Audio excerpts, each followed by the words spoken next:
تو یہ آیات جو ہیں سورہ انفال کی آیت نمبر 47 آیت نمبر 70 تک یہ آیات نازل ہوئی. تو ان آیات کے نازل ہونے سے آپ صلی اللہ علیہ وسلم کو بہت زیادہ پریشانی ہوئی. ما كان لنبي ان يكون له اسرى حتى يسخن في الارض کہ آپ صلی اللہ علیہ وسلم کی شان کے لائق نہیں کہ کوئی قیدی جو آپ کے پاس آئے اور باقی رہے، یعنی ان کو قتل کر دیا جانا چاہیے تھا. لیکن اس سے ہرگز یہ مت سمجھیں کہ آپ صلی اللہ علیہ وسلم کا فیصلہ غلط تھا، بلکہ افضل بات یہ تھی جو حضرت عمر اور حضرت سعد بن معاذ رضی اللہ تعالیٰ عنہ نے فرمائی تھی، جو مشورہ دیا تھا. تو آپ صلی اللہ علیہ وسلم کے لیے یہ رائے اختیار کی گئی کہ آپ صلی اللہ علیہ وسلم کو یہ کرنا چاہیے تھا. لیکن اس کا یہ معنی ہرگز نہیں ہے کہ آپ صلی اللہ علیہ وسلم نے غلط فیصلہ کیا.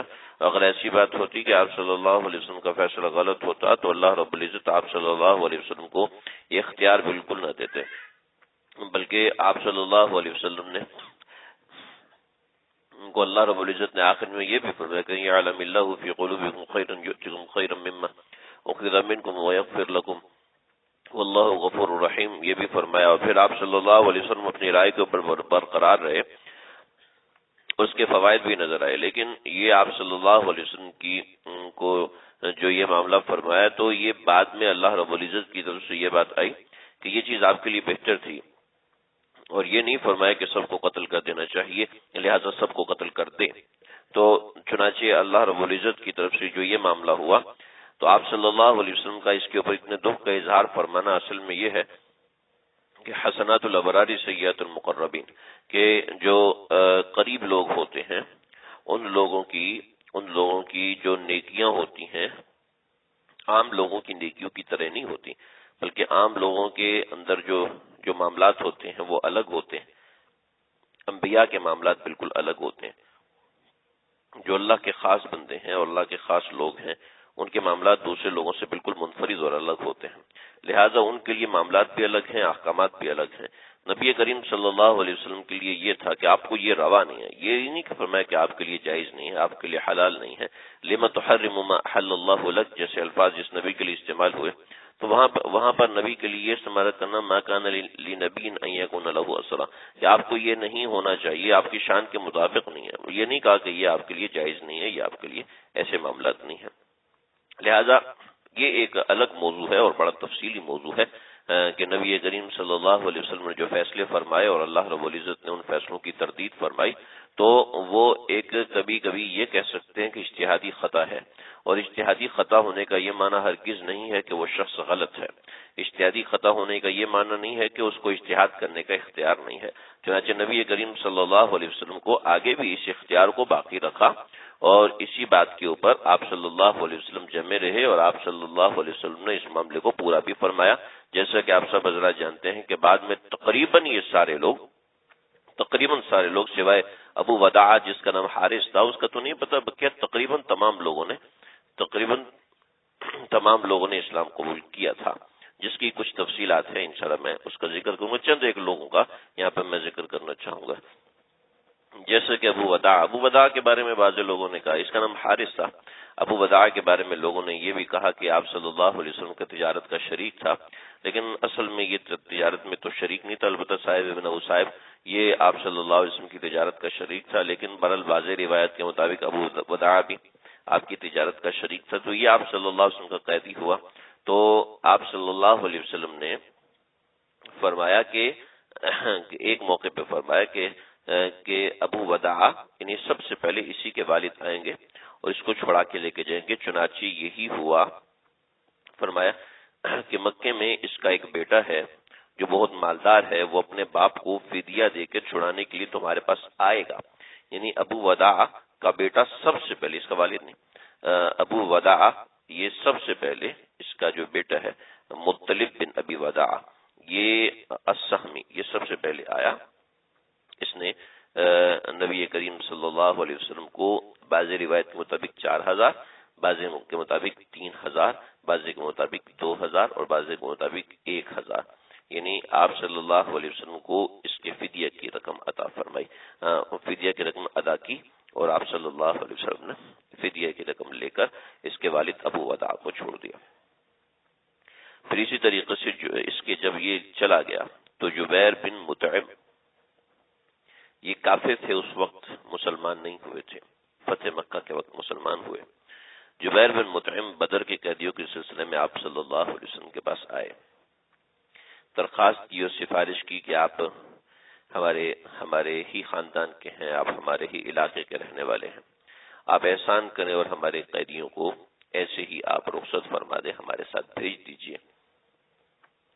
تو آپ صلی اللہ علیہ وسلم نے فرمایا کہ اگر مطعم زندہ ہوتے تو میں ان لوگوں کو بالکل تمہارے ساتھ بھیج دیتا، اور ان قیدیوں کی مطعم بن عدی اگر سفارش کرتے تو میں ان کو چھوڑ دیتا۔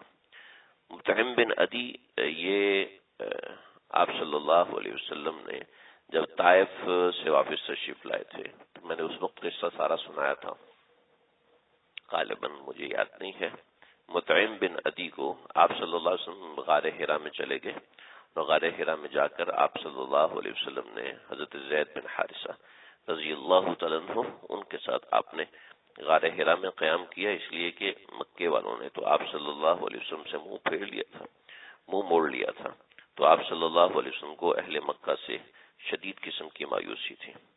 تو آپ صلی اللہ علیہ وسلم اور حضرت زید بن حارثہ رضی اللہ عنہ جب طائف سے واپس آئے تو آپ نے حدیث روایتوں میں آتا ہے کہ لما وصل الى حرا ارسل رجل من خزاعہ الى المطعم بن العدی، آپ نے مطعم بن عدی کی طرف ایک آدمی بھیجا کہ یسألوہ ان یدخلوا محمد وزید فی جوارہ، کہ اپنی پناہ کے اندر محمد صلی اللہ علیہ وسلم اور زید بن حارثہ ان دونوں کو اپنی پناہ میں لے لیں تاکہ ہم اس کی پناہ میں حرم میں داخل ہو سکیں۔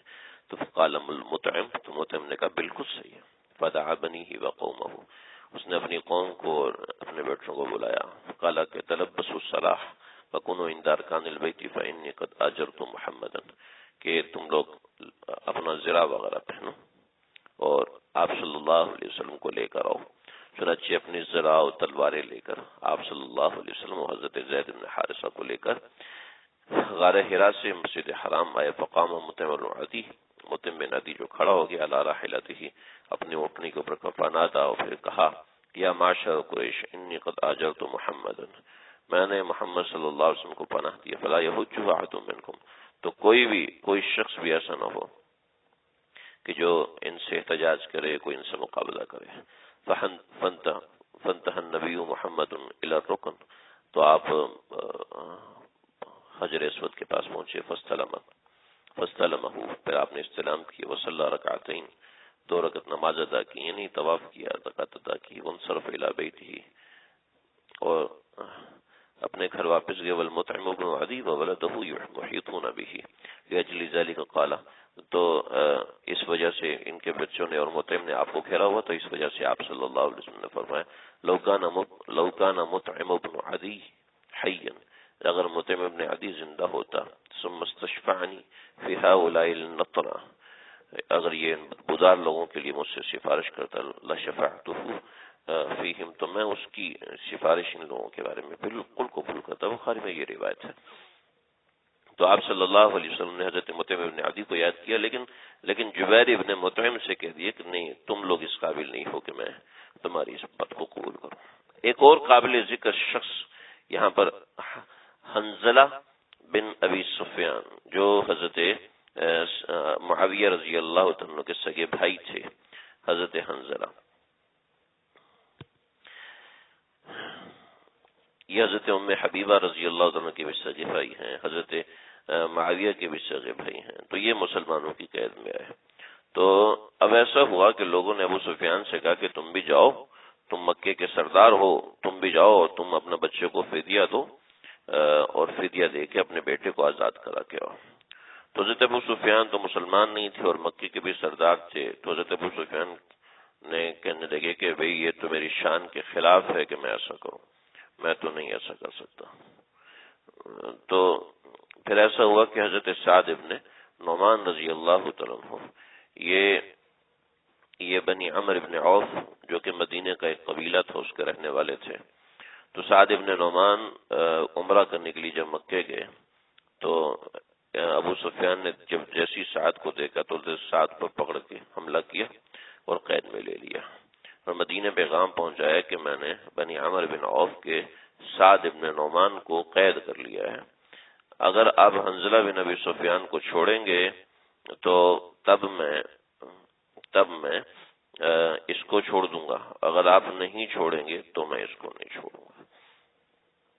چنانچہ حنظلہ یا بعض روایت کے مطابق عمر نام ہے، تو یہ ان کو چھوڑا اور چھوڑنے کے بعد انہوں نے سعد بن نعمان کو چھوڑ دیا، تو اس طریقے سے حنظلہ بن نعمان کو آزاد کیا۔ لیکن حنظلہ بن نعمان مسلمان نہیں ہوئے تھے اور حالت کفر میں ان کا انتقال ہو گیا تھا، یا پھر ان کے ایمان کی کوئی روایت نہیں ملی ہے۔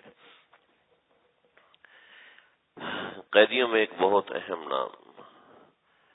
ہی اہم نام ابو العاص بن ربی۔ ابو العاص بن ربی یہ بعد میں مسلمان ہو گئے تھے۔ ابو العاص بن ربی نبی کریم صلی اللہ علیہ وسلم کے داماد تھے۔ آپ صلی اللہ علیہ وسلم کی بٹیا حضرت زینب بنت محمد صلی اللہ علیہ وسلم ان کے نکاح میں تھیں۔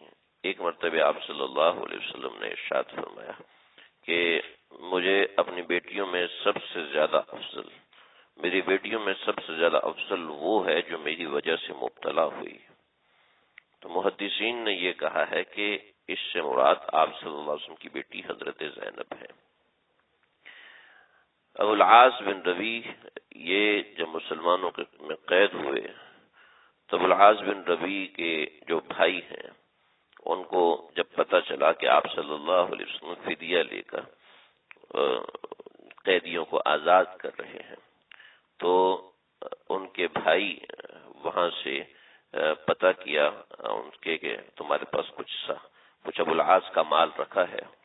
تو حضرت زینب کہنے لگی کہ نہیں، ابو العاص کا تو کوئی مال میرے پاس نہیں ہے، البتہ میرے پاس ایک ہار ہے جو کہ ہاتھی دانت کا بنا ہوا ہار ہے، یہ لے جاؤ اور اس کو فدیے کے طور پر دے دو اور آزاد کرا کے لے آؤ ابو العاص کو، یعنی میرے شوہر کو۔ چنانچہ ان کے بھائی ابو العاص بن ربی کے بھائی، غالباً ان کا نام تھا عمر ابن ربی، میں انشاءاللہ کچھ دیر میں اس کا نام بتاتا ہوں۔ تو ابو العاص بن ربی کے جو بھائی ہیں عمر ابن ربی، وہ آئے اور وہ آپ صلی اللہ علیہ وسلم کے پاس پہنچے اور آپ صلی اللہ علیہ وسلم کی خدمت میں فدیے کے طور پہ وہ ہار پیش کیا۔ تو آپ صلی اللہ علیہ وسلم کو حضرت خدیجہ بنت خویلد سے بڑی محبت تھی، بڑا ایک تعلق تھا۔ حضرت عائشہ فرماتی ہیں کہ مجھے کبھی بھی کسی پہ غیرت نہیں آئی، سوائے غیرت آئی تو صرف حضرت خدیجہ پہ غیرت آئی، کہ آپ صلی اللہ علیہ وسلم ہر موقع پر حضرت خدیجہ کا ذکر فرماتے۔ حضرت خدیجہ سے چونکہ محبت تھی تو ان کی دوستیں اور ان کی سہیلیاں اور ان کے رشتہ داروں ان کی طرف ہدیہ بھی بھیجا کرتے تھے حضرت خدیجہ کی یاد میں۔ تو جب عمر بن ربی وہ ہار لے کر آیا تو آپ صلی اللہ علیہ وسلم نے وہ ہار دیکھا، تو ہار دیکھتے ہی آپ صلی اللہ علیہ وسلم کی آنکھوں میں آنسو آ گئے اور آپ پھوٹ کے رونے لگے، اور ہار دیکھ کر آپ صلی اللہ علیہ وسلم نے فرمایا کہ صحابہ کرام کو بلایا اور صحابہ کرام سے عرض کیا کہ اگر تم اجازت دو، اگر تم مناسب سمجھو تو زینب کی قیدی کو رہا کر دوں، اس کے یہ جو ہار ہے یہ بھی واپس کر دوں۔ تو صحابہ نے عرض کیا کہ ضرور یا رسول اللہ۔ چنانچہ ابو العاص کو رہا کر دیا اور زینب کا ہار بھی لوٹا دیا۔ پھر فرمایا کہ زینب، تو میں یہ شرط لگا رہا ہوں کہ تم زینب کو ان کے پیسے زینب کو جاتے ہی ہمارے پاس واپس بھیج دو گے۔ چنانچہ ابو العاص بن ربی فوراً اقرار کر لیا کہ ٹھیک ہے میں بالکل کر لوں گا۔ چنانچہ یہ شرط مانی اور حضرت ابو العاص کو چھوڑ دیا۔ ابو العاص کے پاس کچھ مکے والوں کی امانتیں اور اس طرح کی کچھ چیزیں تھیں۔ حضرت زینب کی جب ابو العاص سے شادی ہوئی تو ابو العاص بہت ہی شریف قسم کے انسان تھے۔ قریش مکہ نے بہت زور دیا کہ رقیہ اور کلثوم کو سب کے سامنے ہم نے طلاق دلوائی ہے، لہذا نعوذ باللہ من ذالک تم بھی محمد صلی اللہ علیہ وسلم کی بیٹیوں کے ساتھ اس طرح ذلت آمیز رویہ کرو تاکہ وہ اپنی دعوت سے باز آئیں۔ تو حضرت ابو العاص کہنے لگے خدا کی قسم میں اپنی شریک زندگی کو ہرگز نہیں چھوڑوں گا، نہ میں قریش کی کسی عورت سے شادی کا آرزو مند ہوں کہ میں اس کی شادی کی وجہ سے محمد صلی اللہ علیہ وسلم کی بیٹی کو چھوڑ دوں، میں ایسا بالکل نہیں کر سکتا۔ چنانچہ آپ صلی اللہ علیہ وسلم نے ابو العاص کے لیے اس موقع پہ بڑا خیر کے کلمات عطا فرمائے۔ حضرت زینب رضی اللہ عنہ کے پاس جب ابو العاص پہنچے ہیں تو ابو العاص نے جا کے امانتیں واپس کی، اور امانتیں واپس کر کے اسلام کا اعلان کیا۔ تو لوگوں نے کہا کہ تم اسلام کا اعلان کیوں کر رہے ہو، تم وہاں بھی تو کر سکتے تھے۔ تو ابو العاص کہنے لگے کہ میں وہاں پر اعلان کر دیتا تو لوگ یہ سمجھتے کہ شاید میں نے لالچ میں اسلام کا اعلان کیا، ورنہ میں اسلام کو دل سے عزیز سمجھتا ہوں۔ چنانچہ حضرت زینب کے بارے میں دو رائے ہیں۔ ایک تو یہ کہ جب انہوں نے دیکھا عمرو بن ربیع جو حضرت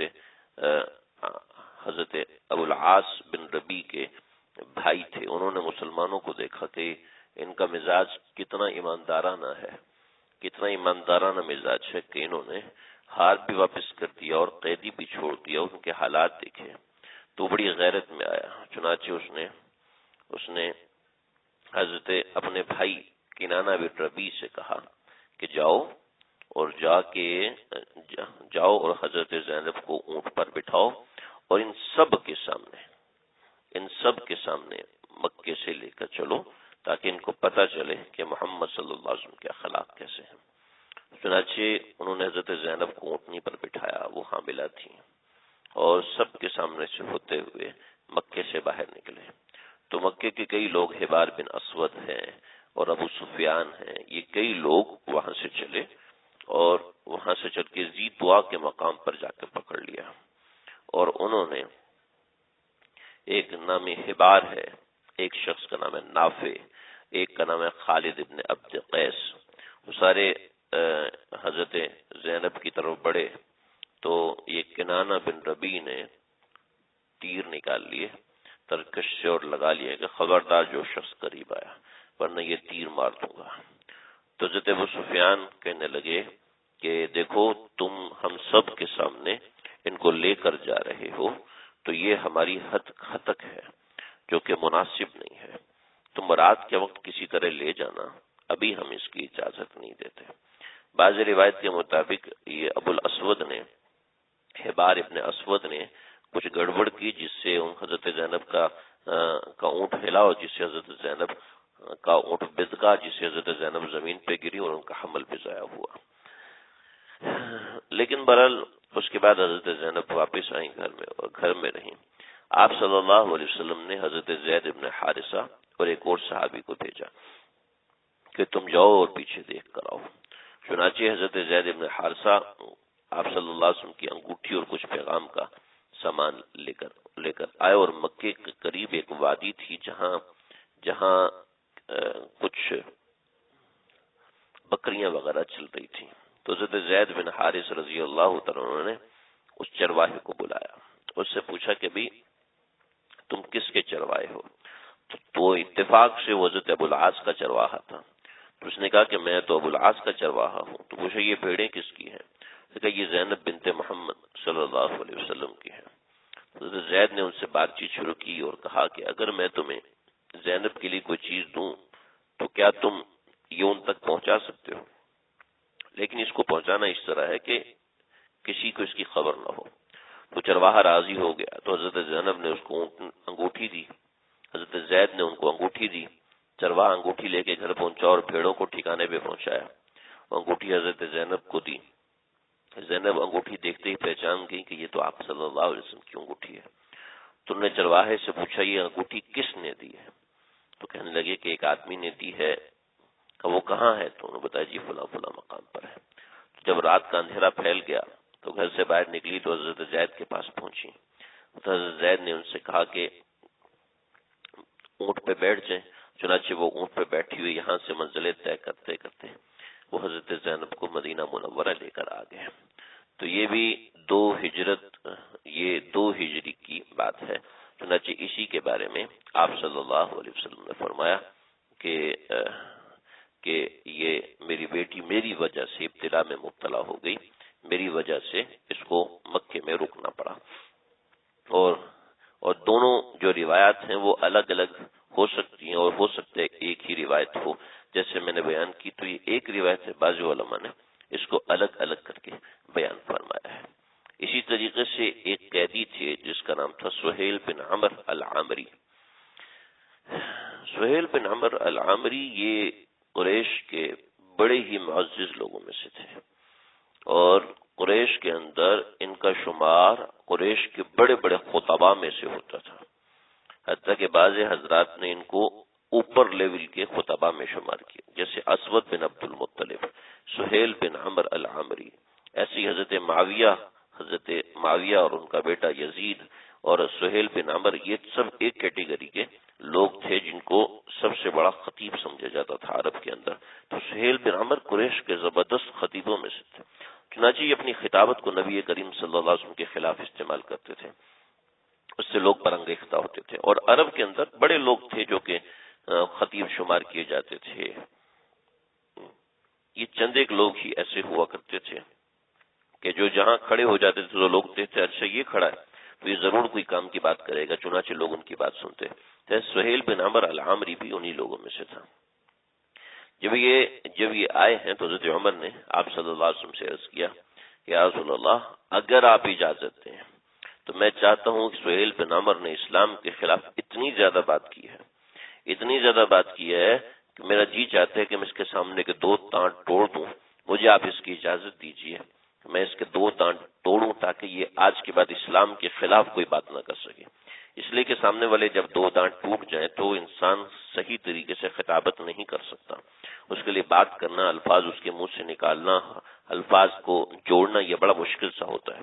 تو آپ نے فرمایا کہ میں اس چیز کو عیب دار نہیں کروں گا کہ جو اللہ رب العزت نے حسن عطا کیا ہے، میں اس کو عیب دار نہیں کروں گا۔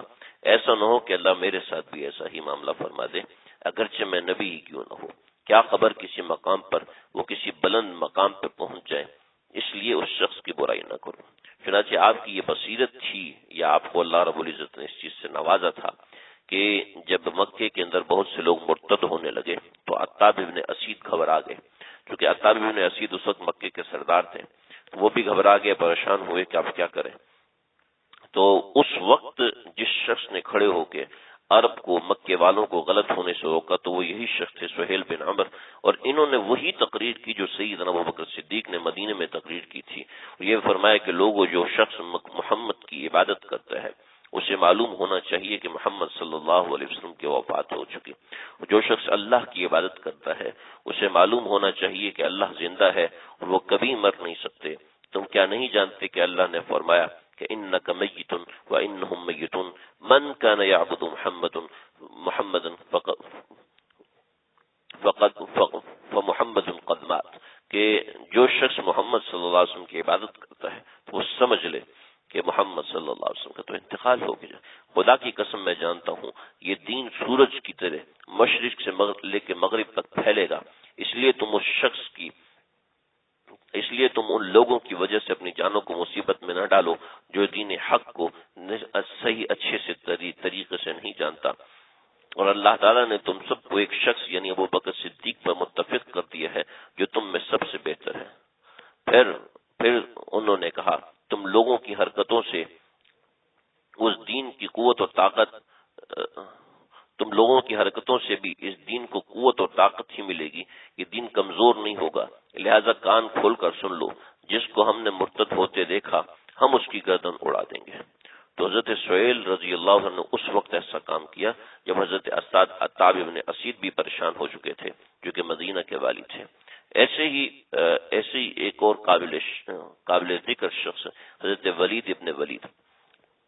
حضرت ولید ابن ولید یہ وہ شخص تھے کہ جنہوں نے قریش مکہ کا جھنڈا پکڑا ہوا تھا، قریش مکہ کا جھنڈا پکڑا ہوا تھا۔ حضرت خالد ابن ولید کے بھائی تھے حضرت ولید ابن ولید۔ اللہ، حضرت ولید ابن ولید انہوں نے بھی اپنا فدیہ خود ادا کیا، اور خود ادا کرنے کے بعد یہ سیدھا مکے گئے، وہاں پر اپنے اسلام کا اعلان کیا۔ اعلان کرنے کے بعد لوگوں نے کہا کہ بھئی تم نے اگر اسلام کا اعلان کرنا ہے تو وہیں اسلام کا اعلان کرتے، ہمیں کیوں پریشان کرنے آئے ہو؟ تو کہنے لگے کہ اگر میں وہیں اسلام کا اعلان کر دیتا تو وہ لوگ یہ سمجھتے کہ میں نے ڈر کی وجہ سے اسلام قبول کیا، اور تم لوگ بھی یہ سمجھتے کہ میں نے ڈر کی وجہ سے اسلام کا اعلان کیا ہے۔ چنانچہ اس طریقے سے مسلمان ہوئے۔ یہ حضرت ولید ابن ولید ہیں، یہ حضرت ولید ابن ولید ہیں، جن کے بارے میں اور بھی چیزیں انشاءاللہ پھر ذکر کریں گے۔ حضرت وہب ابن عمیر، حضرت وہب ابن عمیر یہ بھی بعد میں مسلمان ہوئے، لیکن ان کی رہائی کا قصہ بڑا دلچسپ ہے۔ اگر یہ کہیں کہ سب سے بہترین قصص میں ان کا قصہ شمار کیا جائے گا ان رہائی کے واقعات میں، تو غلط نہیں ہوگا۔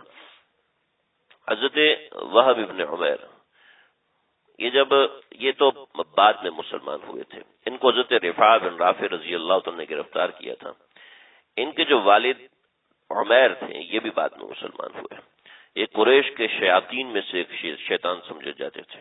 صحابہ کو بڑی تکلیفیں پہنچائیں، رسول اللہ صلی اللہ علیہ وسلم کو بڑی تکلیفیں پہنچائیں، زبان سے، ہاتھ سے، ہر طریقے سے آپ صلی اللہ علیہ وسلم کو بہت تنگ کیا۔ تو ایک مرتبہ یہ حجر اسود کے پاس بیٹھے ہوئے تھے اور صفوان بھی ان کے ساتھ بیٹھا ہوا تھا، تو کہنے لگے کہ خدا کی قسم ان سرداروں کے قتل ہونے کے بعد زندگی کا مزہ ہی ختم ہو گیا۔ تو صفوان نے یہ کہا، تو عمیر کہنے لگے خدا کی قسم تم سچ کہتے ہو، اگر میرے پاس فلاں شخص کا قرض نہ ہوتا جس کی ادائیگی میرے پاس نہیں ہے، اور پھر میرے پیچھے اپنے بیوی بچوں کی پریشانی نہ ہوتی کہ وہ میرے بعد تنگ دستی میں مبتلا ہو جائیں گے، تو میں محمد کے پاس پہنچ کر ان کو نعوذ باللہ من ذالک قتل کر دیتا، کیونکہ میرے وہاں پہنچنے کی وجہ بھی موجود ہے کہ میرا بیٹا وہب ان کے ہاتھ میں قید ہے۔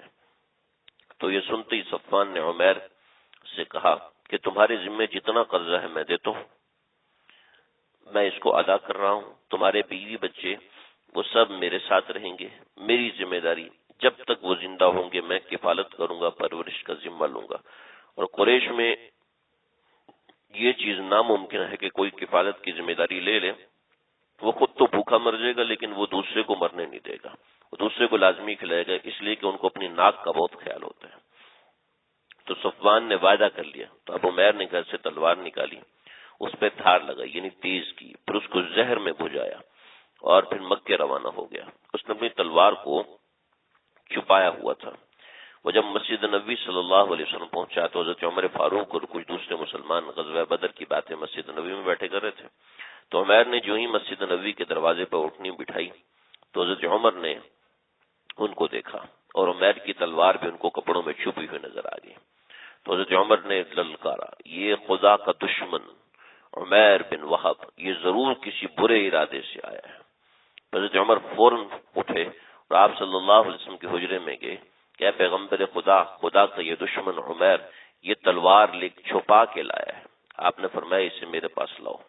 حضرت عمر سیدھے عمیر کے پاس آئے، وہ تلوار کا جو پٹکا ان کی گردن میں پڑا ہوا تھا یعنی چھپائی ہوئی تھی، تو اس کا ایک پٹکا تھا وہ پیچھے چھپی ہوئی تھی، مضبوطی سے پکڑا اور حضرت اور عمیر کو لے کر چلے۔ حضرت عمر کے ساتھ ان کے جو انصاری مسلمان موجود تھے ان سے فاروق اعظم نے کہا میرے ساتھ رسول اللہ صلی اللہ علیہ وسلم کے پاس چلو اور آپ کے قریب بیٹھو، کیونکہ اس کی طرف سے مجھے اطمینان نہیں ہے۔ اس کے بعد حضرت عمر نے لے کے آپ صلی اللہ علیہ وسلم کے پاس اندر گئے۔ آپ صلی اللہ علیہ وسلم نے جو دیکھا تو حضرت عمر نے پوچھا اس حال میں آ رہے ہو؟ تو حضرت عمر نے ان کا پٹکا مضبوطی سے پکڑا ہوا تھا، تو حضرت آپ صلی اللہ علیہ وسلم نے فرمایا عمر اس کو چھوڑ دو، عمیر قریب آؤ۔ چنانچہ عمیر قریب آئے تو انہوں نے جاہلیت کے آداب کے مطابق کہا کہ انعموا صباحا یعنی صبح بخیر یعنی گڈ مارننگ۔ عمیر ہمیں اسلام نے تمہارے سلام سے بہتر اس سلام سے نوازا ہے، جب جنت والوں کا سلام ہے جو کہ جنت والوں کا سلام ہے یعنی السلام علیکم، اب بتاؤ تم کس لیے آئے ہو؟ تو عمیر نے کہا کہ میں اپنے اس قیدی یعنی اپنے بیٹے وہب بن عمیر کے سلسلے میں بات کرنے آیا ہوں جو آپ لوگوں کے قبضے میں ہے، میری درخواست ہے کہ اس کے سلسلے میں آپ لوگ اچھا اور نیک معاملہ کریں۔ آپ نے فرمایا کہ پھر اس تلوار کا کیا مطلب ہے؟ تو عمیر نے کہا کہ خدا اس تلوار کا ناش کرے کہ آپ نے ہمیں کسی قابل بھی نہیں چھوڑا، یعنی ہم اس قابل بھی نہیں ہے کہ اپنے پاس ہم تلوار رکھ سکتے ہیں، کہ آپ نے ہمیں ہرا تو دیا ہے لیکن آپ ہمیں تلوار رکھنے کی بھی اجازت نہیں دیتے۔ تو آپ نے فرمایا سچ سچ بتاؤ تم کس مقصد سے آئے ہو؟ عمیر نے کہا میں واقعی اس کے سوا اور کسی ارادے سے نہیں آیا کہ اپنے قیدی کے متعلق آپ سے بات کروں۔ آپ نے فرمایا نہیں، بلکہ ایک دن تم اور صفوان بن امیہ حجر اسود کے پاس بیٹھے تھے اور اپنے ان مقتولوں کے بارے میں باتیں کر رہے تھے جن کو غزوہ بدر میں قتل کر کے گڑھے میں ڈالا گیا۔ اس وقت تم نے صفوان سے کہا تھا اگر مجھ پر ایک قرض نہ ہوتا اور اپنے بیوی بچوں کی فکر نہ ہوتی تو میں جا کر محمد کو قتل کر دیتا۔ صفوان نے میرے قتل کی شرط پر تمہارے قرض اتارنے اور بیوی بچوں کی ذمہ داری لے لی ہے، مگر اللہ تعالیٰ تمہارے اور اس ارادے کے درمیان حائل ہے۔ عمیر جو حق کا بکا کھڑے یہ باتیں سن رہے تھے فوراً بولے اشہد ان لا الہ الا اللہ واشہد انک رسول اللہ۔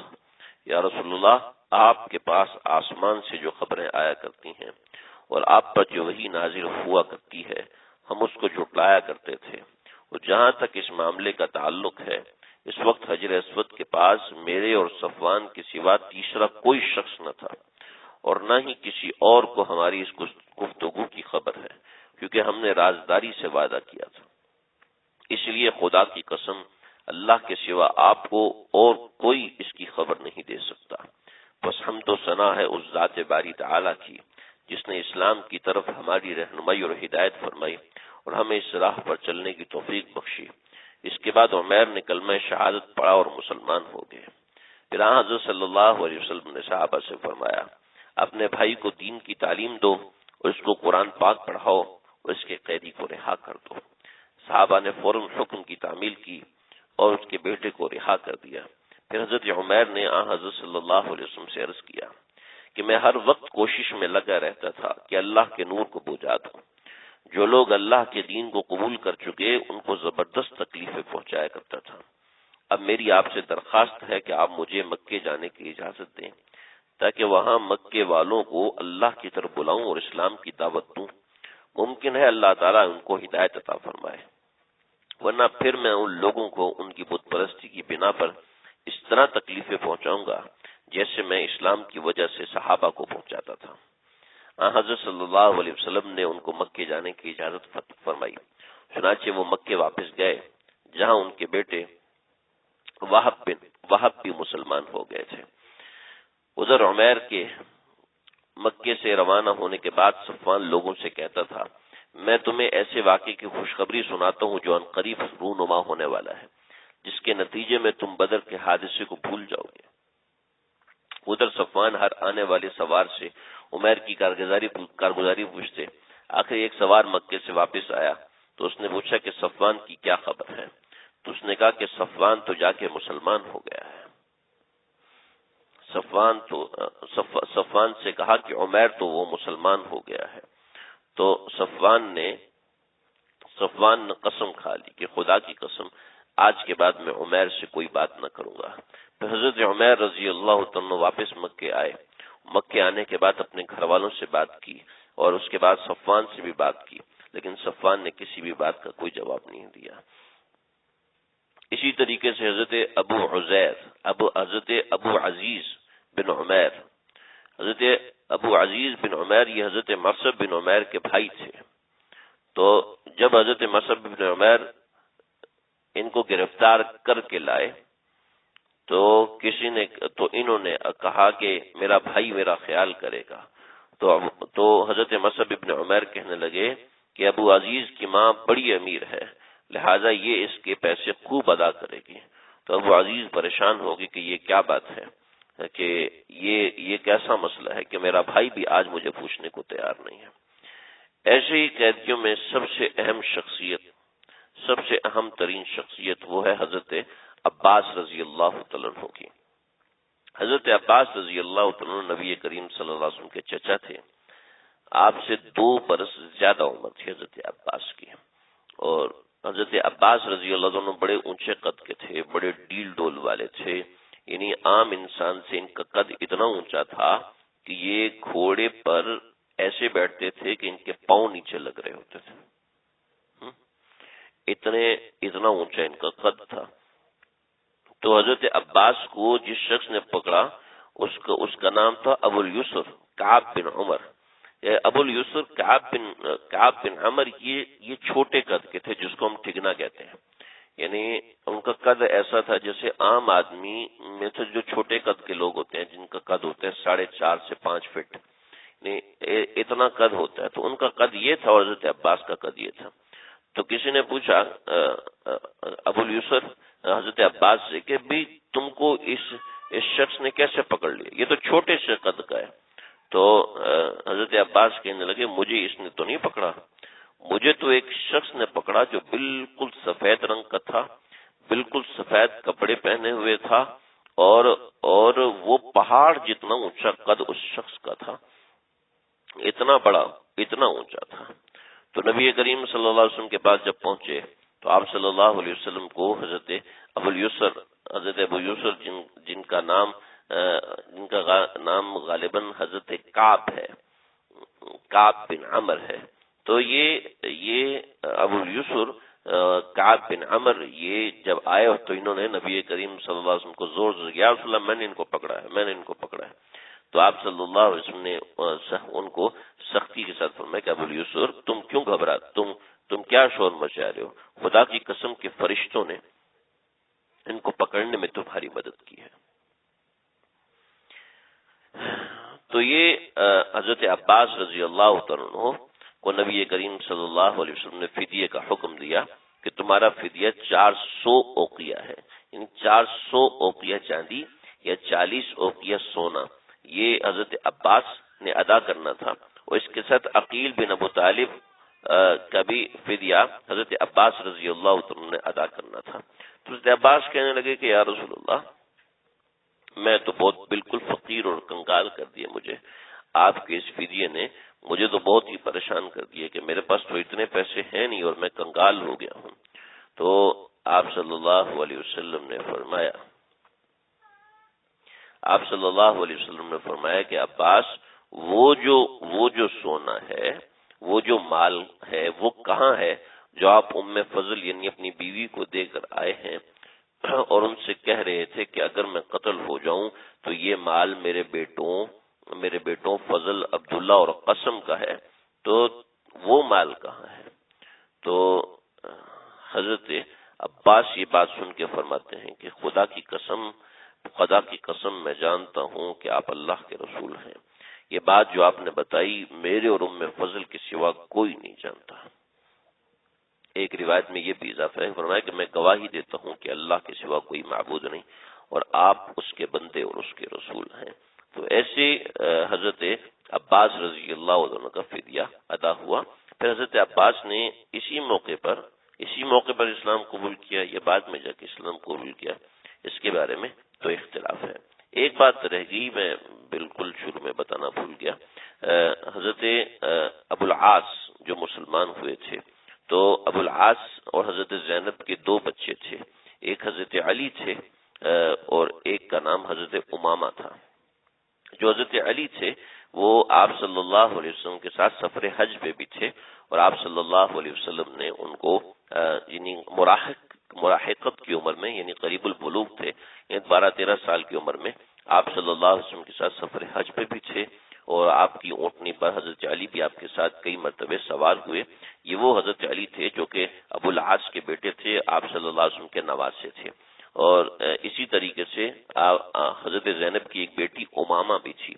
تو حضرت زینب کی بیٹی امامہ تھی، تو یہ امامہ سمجھ لیں حضرت فاطمہ ان کی خالہ تھیں، حضرت فاطمہ کی بھتیجی یا بھانجی ہوتی ہے، وہ بھانجی تھیں. تو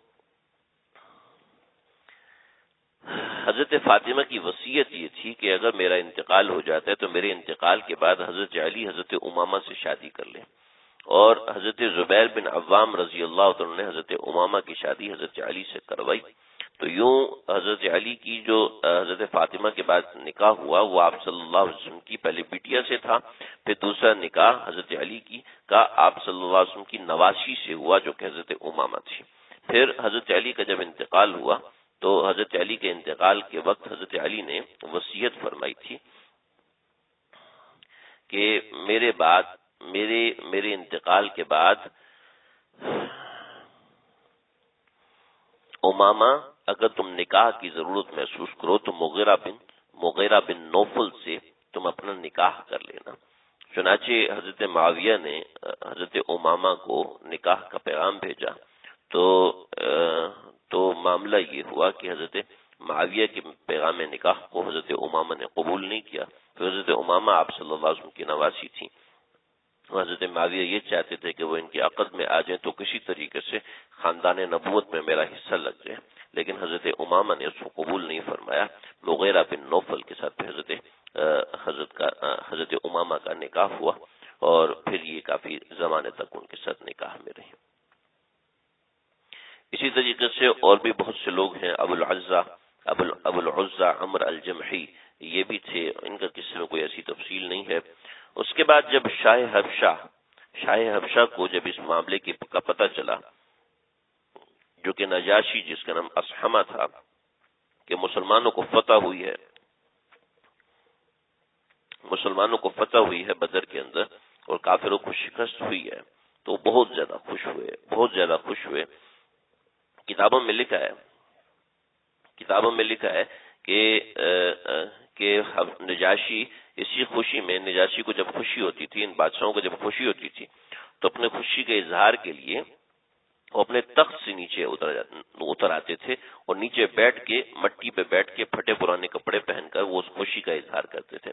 چنانچہ حضرت جعفر بن ابی طالب نے ایک روایت بیان کی کہ ایک دن نجاشی نے ان کو حبشہ میں موجود ان کے سب ساتھیوں کو بلایا، اس لیے کہ جنگ بدر کے موقع پر حضرت جعفر وغیرہ وہ سارے کے سارے حبشہ میں تھے۔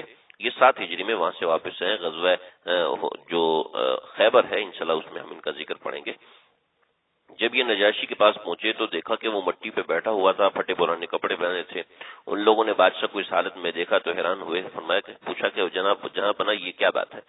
تو نجاشی نے کہا کہ میں تمہیں ایک ایسی خوشخبری سنانے کے لیے بلایا ہے جسے سن کر تم لوگ بے حد خوش ہوگے۔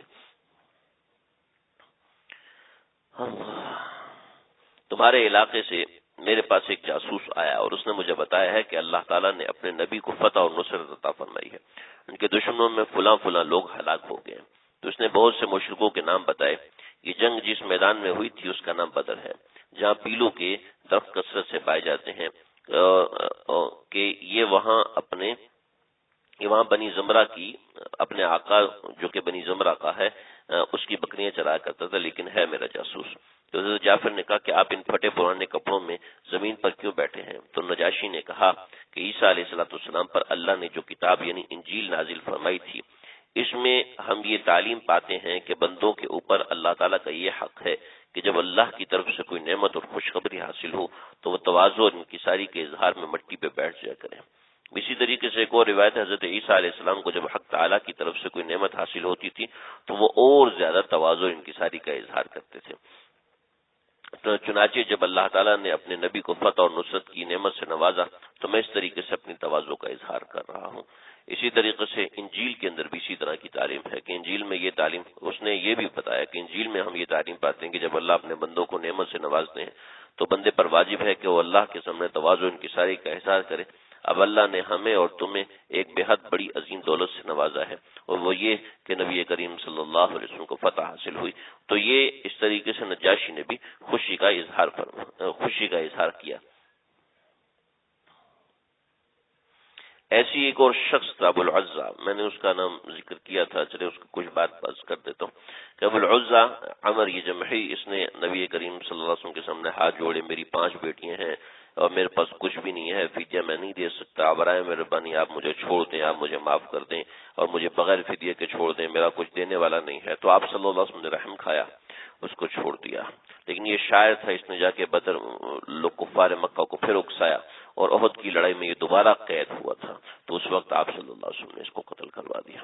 تو یہ غزوہ بدر کے بعد کے کچھ چیدہ واقعات، کچھ قیدیوں کے معاملات اور حالات جو تھے وہ میں نے ذکر کیے ہیں۔ انشاءاللہ غزوہ بدر کے بعد سن 2 ہجری کے واقعات ہم اگلے درس میں مکمل کریں گے۔ اللہ تعالیٰ اس ذکر خیر کی برکت سے اللہ ہماری پریشانیوں کو، اللہ ہمارے مصائب کو، اللہ ہماری تکالیف کو دور فرمائے۔ یہ وبائی امراض جو چل رہے ہیں، کورونا کا جو حملہ چل رہا ہے مسلمانوں کے اوپر، اللہ اس سے ہم سب کی حفاظت فرمائے، ہم تمام مسلمانوں کی، ملک پاکستان